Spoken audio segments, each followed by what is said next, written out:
Shalom keluarga damai, selamat pagi dan selamat bertemu kembali di dalam Samas, Sapaan Damai Sejahtera GKI Darmo Permai. Sebelum pada pagi hari ini kita akan bersama-sama mendengarkan dan merenungkan sapaan firman Tuhan. Mari bersama-sama kita bersatu hati, kita berdoa.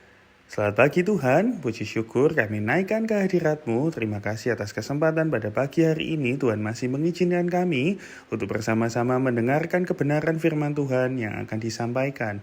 Tolong kami Tuhan, berikan hikmat-Mu kepada kami, sehingga kami pada pagi hari ini boleh mengerti isi hati Tuhan lewat firman yang dibacakan, dan yang firman ini akan kami imani akan tertanam di dalam hati setiap kami yang mendengarkan.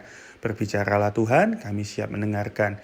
Di dalam nama Tuhan kami, Yesus Kristus, kami mengucap syukur dan berdoa. Haleluya. Amin. Apakah keluarga damai dan saudara-saudara sekalian semua benar-benar mempercayai dan mengamini bahwa Allah kita adalah Allah sumber damai sejahtera, atau di dalam bahasa lain biasa disebut sebagai Yehova Shalom. Apa sih maksudnya dan apa makna Allah sumber damai sejahtera di dalam kehidupan kita?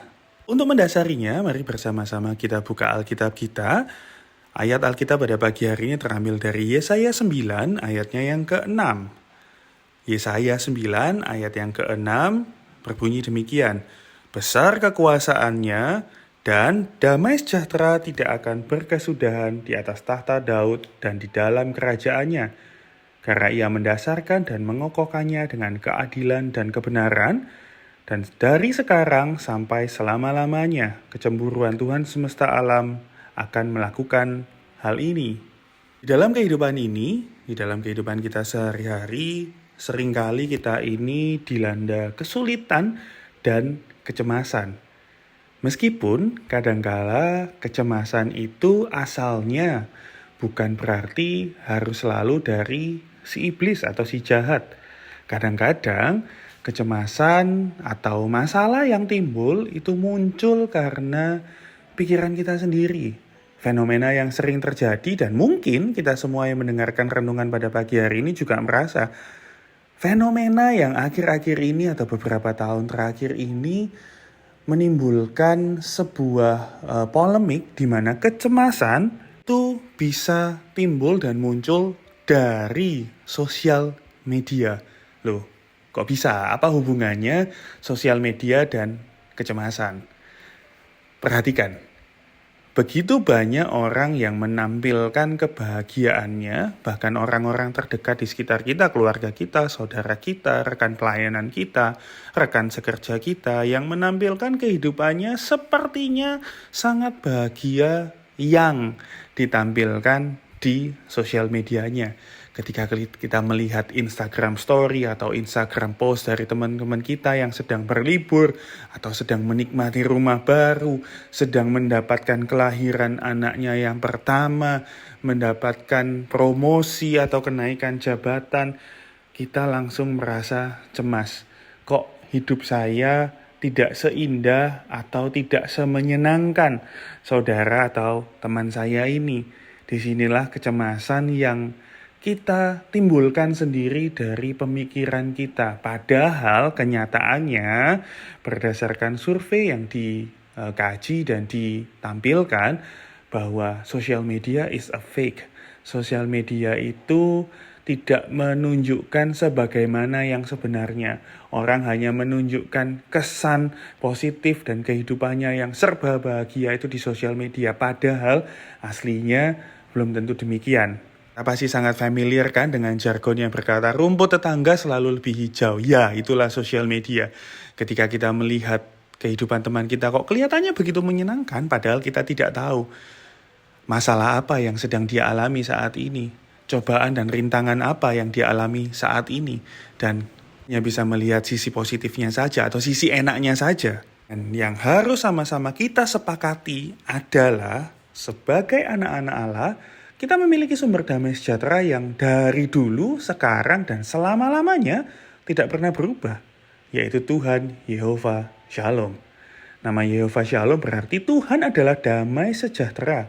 Ini menunjukkan bahwa Allah bukan hanya memberikan damai sejahtera, Tapi dia sendiri adalah sumber damai sejahtera itu. Yesus adalah sumber damai sejahtera sejati. Jadi kita nggak perlu lagi cemas, nggak perlu lagi worry, seberat apapun rintangan, masalah, cobaan yang sedang kita alami sekarang, saya nggak berani judge karena mungkin sebagian dari kita benar-benar merasa ini adalah saat atau momen-momen yang berat di dalam kehidupan saudara sekalian. Tapi percayalah, Tuhan kita Yehova Shalom itu adalah Tuhan yang berjanji dan akan selalu memberikan damai sejahtera. Karena dia sendiri adalah sumber damai sejahtera. Sekarang saya akan mencoba untuk mengarahkan pola pikir Bapak Ibu sekalian yang mendengarkan renungan pada pagi hari ini ke dalam 3 refleksi. Yang pertama, apakah kita telah mencari damai sejahtera dari sumber yang tepat? Yang kedua, bagaimana kita dapat mengalami damai sejahtera Tuhan dalam kehidupan sehari-hari? Yang ketiga, apakah kita telah membagikan damai sejahtera Tuhan kepada orang lain? Lalu ingat dan percaya bahwa Tuhanlah sumber damai sejahtera itu. Jadi kita tidak perlu lagi cari sumber damai sejahtera yang lain. Kekayaan kita, kepintaran kita, jabatan kita, harta benda kita, deposito kita, semuanya itu fana.